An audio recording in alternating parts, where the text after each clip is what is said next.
नमस्कार साथियों। आज मैं आपके लिए लेकर आया हूँ पीओटी के कुछ क्वेश्चंस जो आने वाले एग्ज़ाम के लिए काफ़ी हेल्पफुल होंगे। तो स्टार्ट करते हैं बिना समय गंवाए।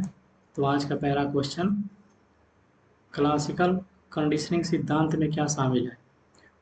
तो क्लासिकल कंडीशनिंग सिद्धांत में स्टिमुलेशन एंड रिस्पॉन्स, उत्तेजना और प्रतिक्रिया शामिल है। थॉर्नडाइक किस लिए जाने जाते हैं? थॉर्नडाइक किस लिए जाने जाते हैं? थॉर्नडाइक जाने जाते हैं अपने ट्रायल एंड एरर थ्योरी के लिए, परीक्षण और त्रुटि सिद्धांत के लिए। क्लासिकल कंडीशनिंग क्लासिकल कंडीशनिंग सीखने में कैसे मदद करती है? तो क्लासिकल कंडीशनिंग सीखने में कैसे कैसे मदद करती है? तो संबंध बना करके, बाय क्रिएटिंग एसोसिएशंस। थॉर्नडाइक का परीक्षण और त्रुटि सिद्धांत किस पर जोर देता है?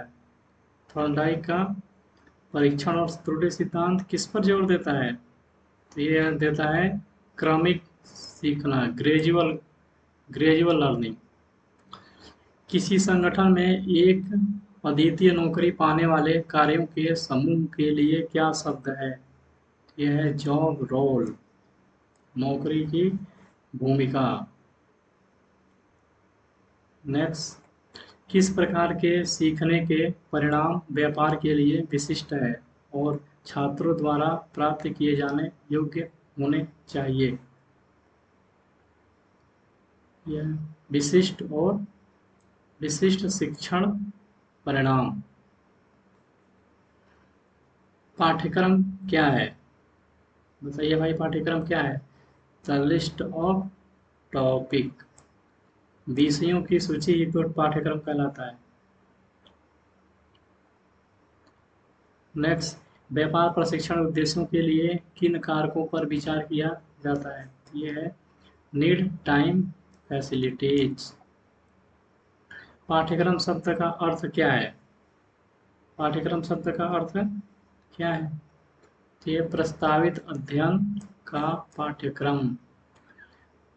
नेक्स्ट, पाठ्यक्रम का विश्लेषण करने का एक लाभ क्या है? उसका एक लाभ है कि इंस्ट्रक्टर को समझना चाहिए कि क्या पढ़ाना है। नेक्स्ट, विशिष्ट नौकरी प्रदर्शन के प्रशिक्षण के लिए कौन सी विधि उपयुक्त है? यह है जॉब एनालिसिस मेथड। निर्देशात्मक डिजाइन में एडी का क्या अर्थ है? तो यह है analysis, design, development, implement and evaluate.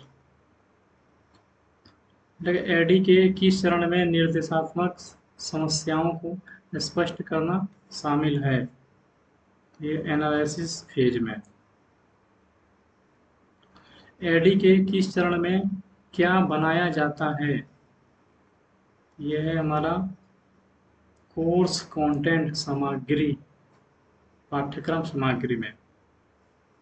Next, AD के किस चरण में यह परिभाषित करने की प्रक्रिया शामिल है कि क्या सीखा जाना है? ये हमारा है एनालिसिस फेज में। नेक्स्ट, एडी के किस चरण में प्रशिक्षकों और शिक्षार्थियों को प्रशिक्षित करने की प्रक्रिया विकसित की गई है? ये हमारा है इम्प्लीमेंटेशन फेज। एडी में डिजाइन चरण का उद्देश्य क्या है? क्या है भाई? यह है to specify how learning will be achieved, यह निर्देशित करना कि सीखना कैसे प्राप्त किया जाएगा। नेक्स्ट, एडी के विश्लेषण चरण में निम्नलिखित में से कौन सी मुख्य विधि है? तो एडी के विश्लेषण चरण में निम्नलिखित में से कौन सी मुख्य विधि है? तो ये identify learners and characteristics. Next question है, एडी में कार्यान्वयन चरण का मुख्य फोकस क्या है? What is the main focus of the implementation phase in ADDIE? यह है installing the project in real world text. ADDIE model में किस चरण में योगात्मक मूल्यांकन शामिल है? किस चरण में शामिल है? यह है इवेल्युएशन, मूल्यांकन ही मूल्यांकन मूल्य में शामिल है। एडी के विश्लेषण चरण में आमतौर पर किस प्रश्न को संबोधित किया जाता है? यह सीखने की बाधाएं क्या है? नेक्स्ट, अनुदेशक के लिए पाठ योजना का उद्देश्य क्या है? तो अनुदेशक के लिए पाठ योजना का उद्देश्य है शिक्षण प्रक्रिया को क्रमिक रूप से निर्देशित करना। नेक्स्ट, पाठ की योजना बनाना क्यों आवश्यक है? बताइए भाई, क्यों आवश्यक है? तो छात्रों के प्रश्नों से बचाना, ओ सॉरी, यह सुनिश्चित करना कि संपूर्ण पाठ्यक्रम सामग्री को कवर किया जाएगा, इसीलिए पाठ योजना बनाना आवश्यक है। ध्यानपूर्वक पाठ योजना बनाने से अनुदेशक को क्या हासिल करने में मदद मिलती है? तो अनुदेशक को पाठ्यक्रम सामग्री को समय पर पूरा करने में मदद मिलती है। पाठ पढ़ाने से पहले अनुदेशक को क्या तैयार करना चाहिए? तो पाठ पढ़ाने से पहले अनुदेशक को लेसन प्लान तैयार करके लाना चाहिए। नेक्स्ट, पाठ योजना में तैयारी चरण का उद्देश्य क्या है? पाठ योजना में तैयारी चरण का उद्देश्य क्या है? To prepare both instructor and trainee for the lesson. नई जानकारी पेश करने से पहले शिक्षार्थियों को प्रेरित करने के लिए अनुदेशक को क्या करना चाहिए? तो अनुदेशक को पिछले पाठों की समीक्षा करना चाहिए। पाठ योजना के अनुसार परीक्षण आयोजित करने का उद्देश्य क्या है? परीक्षण आयोजित करने का उद्देश्य है to measure the effectiveness of learning, सीखने की प्रभावशीलता को मापना। पाठ का सारांश बनाना क्यों महत्वपूर्ण है? पाठ का सारांश बनाना क्यों महत्वपूर्ण है? क्योंकि मुख्य बिंदुओं को सुदृढ़ करना। कक्षा में प्रश्न पूछने का प्राथमिक उद्देश्य क्या है? प्राथमिक उद्देश्य है पाठ में रुचि जगाना। शिक्षार्थियों को विषय वस्तु से परिचित कराने के लिए किस प्रकार के प्रश्न पूछे जाते हैं? ये होता है इंट्रोडक्टरी क्वेश्चंस। नेक्स्ट, अनुशासनात्मक प्रश्नों का उद्देश्य क्या है? तो इसका उद्देश्य है अनावश्यक शिक्षार्थियों का ध्यान आकर्षित करना। पाठ पूरा करने के बाद शिक्षार्थियों की समझ का मूल्यांकन करने के लिए किस प्रकार के प्रश्नों का उपयोग किया जाता है? तो ये है हमारा कॉम्प्रहेंसिव क्वेश्चंस। प्रशिक्षुओं द्वारा इसे समझने जाने के लिए एक अच्छे प्रश्न में क्या गुण होना चाहिए? तो एक अच्छे प्रश्न में क्लियरिटी का गुण होना चाहिए, क्लियर होना चाहिए क्वेश्चन। नेक्स्ट, प्रश्न सरल क्यों होना चाहिए? क्योंकि यह सुनिश्चित करना कि प्रशिक्षु अर्थ समझे।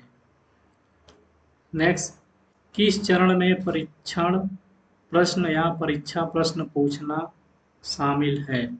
किस चरण में शामिल है? तो ये हमारा है टेस्ट स्टेप में। पाठ को तार्किक और प्रभावी ढंग से प्रस्तुत करने के लिए किस विधि का उपयोग किया जाना चाहिए? ये विषय वस्तु को उद्देश्यों में विभाजित करें। पाठ प्रस्तुत के दौरान अनुदेशक को प्रश्न क्यों पूछना चाहिए? अभी हमने पीछे देखा था। तो यह जांचने के लिए कि क्या शिक्षार्थी पाठ को समझ रहे हैं या नहीं। नेक्स्ट, पाठ में प्रत्येक उद्देश्य को समझाने के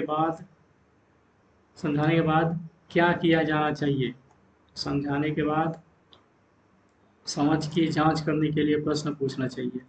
पाठ योजना के असाइनमेंट चरण में क्या शामिल किया जाना चाहिए?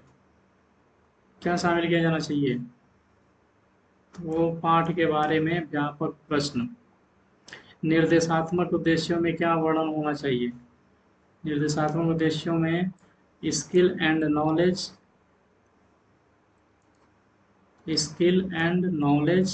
Learner should process after training. Next, निम्न में से कौन सा पाठ योजना का लाभ है? तो ये पाठ योजना का लाभ है संगठित विषय। नेक्स्ट, पाठ पढ़ाने के प्रस्तुतिकरण के दौरान किस प्रकार के प्रश्न उपयोगी होते हैं? यह है हमारा विकासशील प्रश्न, ये उपयोगी होते हैं। कक्षा में प्रश्न पूछने की एक महत्वपूर्ण तकनीकी क्या है? कक्षा में प्रश्न पूछने की महत्वपूर्ण तकनीकी क्या है? पहले आता है call a trainee by name and to answer. उत्तर देने के लिए प्रशिक्षु के को नाम से बुलाएं।